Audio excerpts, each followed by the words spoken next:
648 বিক্ষোভকারী নিহত, ইরান নিয়ে জ্যেষ্ঠ উপদেষ্টাদের সঙ্গে বসছেন ট্রাম্প। যুক্তরাষ্ট্রে $2 কোটি মূল্যের তেল পাঠাবে ভেনেজুয়েলা। 600 বিক্ষোভকারী নিহত, ইরান নিয়ে জ্যেষ্ঠ উপদেষ্টাদের সঙ্গে বসছেন ট্রাম্প। ইরানে চলমান সরকার বিরোধী বিক্ষোভ ঘিরে পরিস্থিতি আরও জটিল হয়েছে। বিক্ষোভকারীদের উপর ইরান সরকারের দমনপীড়নের দিকে ইঙ্গিত করে দেশটিতে আবার সামরিক পদক্ষেপের হুমকি দিয়েছেন মার্কিন প্রেসিডেন্ট ডোনাল্ড ট্রাম্প। জবাবে ইরান বলেছে, যুদ্ধ না চাইলেও তেহরান পুরোপুরি প্রস্তুত রয়েছে, সংলাপের পথও খোলা রেখেছে তারা।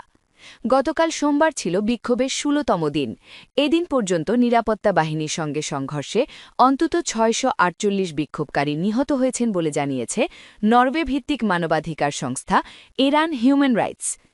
যুক্তরাষ্ট্র-ভিত্তিক মানবাধিকার সংস্থা HRANA বলছে, 10,500-এর বেশি বিক্ষোভকারীকে গ্রেফতার করেছে ইরান।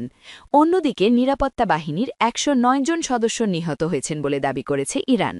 তবে দেশটি বিক্ষোভকারীদের হতাহতের সংখ্যা উল্লেখ করেনি। এরই মধ্যে ইরানের পররাষ্ট্রমন্ত্রী আব্বাস আরাগচি বলেছেন, বিক্ষোভ পরিস্থিতি পুরোপুরি নিয়ন্ত্রণে এসেছে। বিক্ষোভ শুরুর পর থেকে তেহরানকে একের পর এক হুমকি দিয়ে আসছেন ট্রাম্প।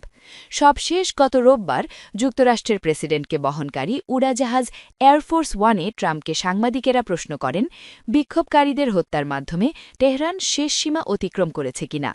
জবাবে মার্কিন প্রেসিডেন্ট বলেন, তারা অতিক্রম করা শুরু করেছে, দেখে তাই মনে হচ্ছে।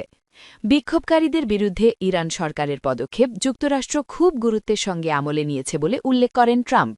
সাংবাদিকদের তিনি বলেন, মার্কিন সেনাবাহিনীও এর ওপর নজর রাখছে, আর আমরা কিছু কঠোর পদক্ষেপের বিষয় মাথায় রেখেছি। আমরা এ নিয়ে একটা সিদ্ধান্তে পৌঁছাব।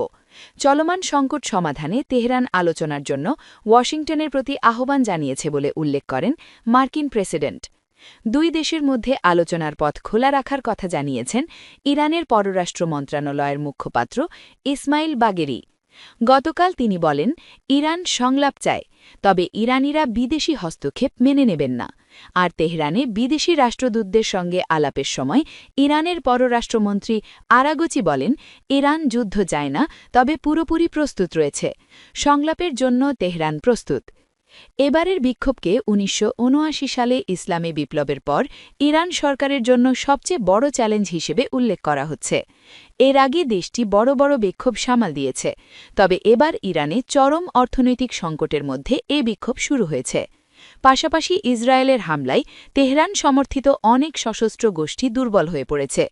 এতে ইরানের আঞ্চলিক প্রভাব কমেছে। ইরানের বিরুদ্ধে কী ধরনের পদক্ষেপ নেওয়া যেতে পারে তা নিয়ে জ্যেষ্ঠ উপদেষ্টাদের সঙ্গে আজ মঙ্গলবার আলোচনায় বসার কথা রয়েছে ট্রাম্পের। পরিচয় প্রকাশ না করার শর্তে একজন যুক্তরাষ্ট্রীয় কর্মকর্তা রয়টার্সকে তথ্য দিয়েছেন। মাধ্যম সংবাদ ওয়াল স্ট্রিট জার্নালের প্রতিবেদনে বলা হয়েছে, ইরানের বিরুদ্ধে পদক্ষেপ নেওয়ার জন্য বিভিন্ন বিকল্প তৈরি রেখেছে যুক্তরাষ্ট্র। এর মধ্যে রয়েছে সামরিক হামলা, গোপন সাইবার অস্ত্রের ব্যবহার, তেহরানের ওপর নিষেধাজ্ঞা আরও বাড়ানো এবং সরকার বিরোধী বিভিন্ন পক্ষকে সহায়তা দেওয়া। গত বছর ইসরায়েলের সঙ্গে সংঘাতের ক্ষতি এখনও কাটিয়ে উঠতে পারেনি তেহরান। এমন সুযোগে যুক্তরাষ্ট্র ইরানের সামরিক পদক্ষেপের পথ বেছে নিতে পারে বলে মনে করছেন বিশ্লেষকরা। তবে এতে বিপুল পরিমাণ বেসামরিক মানুষের প্রাণহানির সংখ্যা রয়েছে, কারণ ইরানের অভিজাত বাহিনী, রেভলিউশনারি গার্ড কোর সহ সামরিক বাহিনীর বেশ কিছু ঘাঁটি খুবই জনবহুল এলাকায় অবস্থিত। যুক্তরাষ্ট্র কোটি ডলার মূল্যের অপরিশোধিত তেল রপ্তানি করবে ভেনেজুয়েলা। এই বিষয়ে কারাকাস ও ওয়াশিংটনের মধ্যে একটি সমঝোতা চুক্তি হয়েছে, এমন তথ্য জানিয়েছেন প্রেসিডেন্ট ডোনাল্ড ট্রাম্প। এই চুক্তি তেলের উৎপাদন বড় ধরনের হ্রাস করা এড়াতে ভেনেজুয়েলাকে সহায়তা করবে এবং চীনে তেল সরবরাহ থেকে ভেনেজুয়েলাকে সরিয়ে আনবে। অপরিশোধিত তেলগুলো চীনে পাঠানোর জন্য লোড করা হয়েছিল, এখন সেগুলো যুক্তরাষ্ট্রে পাঠানোর জন্য নতুন করে বরাদ্দ করতে হবে। 1 দশক ধরে চীন ভেনেজুয়েলার তেলের শীর্ষ ক্রেতা। খবর রয়টার্স ও এনডিটিভির। মঙ্গলবার ট্রাম্প জানান ভেনেজুয়েলার অন্তর্বর্তী প্রেসিডেন্ট ডেলসি রদ্রিগেজ যুক্তরাষ্ট্র ও প্রাইভেট কোম্পানিগুলোকে দেশটির তেল শিল্পে পূর্ণ প্রবেশের সুযোগ দেবেন। ভেনেজুয়েলার কাছে মার্কিন তেল কোম্পানিগুলোর জন্য বাজার উন্মুক্ত করার দাবি করেছিলেন ট্রাম্প। এমন না হলে আরও সামরিক হস্তক্ষেপের হুমকি দিয়েছিলেন তিনি। আর ট্রাম্পের দাবিতে ভেনেজুয়েলা সরকার সাড়া দিচ্ছে, এ চুক্তি তার জোরালো ইঙ্গিত। সামাজিক যোগাযোগ মাধ্যমে দেওয়া এক পোস্টে ট্রাম্প বলেন, নিষেধাজ্ঞা দেওয়া ৩ থেকে ৫ কোটি ব্যারেল তেল ভেনেজুয়েলা যুক্তরাষ্ট্রের কাছে বিক্রি করবে। তিনি লেখেন, এর বাজার মূল্য অনুযায়ী তেলগুলো বিক্রি হবে, আর এই থেকে পাওয়া অর্থ যুক্তরাষ্ট্রের প্রেসিডেন্ট হিসেবে আমি নিয়ন্ত্রণ করব। এটি ভেনেজুয়েলা এবং যুক্তরাষ্ট্রের জনগণের কল্যাণে ব্যবহার করা হবে। এদিকে আটলান্টিক মহাসাগরে ২ সপ্তাহের বেশি সময় ধরে ধাওয়া করার পর যুক্তরাষ্ট্র ভেনেজুয়েলা সংশ্লিষ্ট একটি তেলবাহী জাহাজ জব্দ করার চেষ্টা করছে। বুধবার রয়টার্সকে ২ মার্কিন কর্মকর্তা এই তথ্য নিশ্চিত করেছেন। মূলত বেলা ওয়ান নামে পরিচিত জাহাজটি মার্কিন সামুদ্রিক অবরোধ এড়িয়ে চলে যাওয়ার চেষ্টা করছিল। তারা যুক্তরাষ্ট্রের কোস্ট গার্ডের তল্লাশিতে বাধা দিয়েছিল। নাম প্রকাশ না করার শর্তেই মার্কিন কর্মকর্তারা জানান, মার্কিন কোস্ট গার্ড ও সামরিক বাহিনী যৌথ অভিযান চালাচ্ছে। তেলবাহী জাহাজটি বর্তমানে মারিনেরা নামে চলছে। আমাকে ধরতে আসুন, ট্রাম্পকে চ্যালেঞ্জ জানালেন পেট্রো। ভেনেজুয়েলায় যুক্তরাষ্ট্রের অভিযানের পর মার্কিন প্রেসিডেন্ট ডোনাল্ড ট্রাম্পকে প্রকাশ্যে চ্যালেঞ্জ ছুড়ে দিয়েছেন কলম্বিয়ার প্রেসিডেন্ট গুস্তাভো পেট্রো।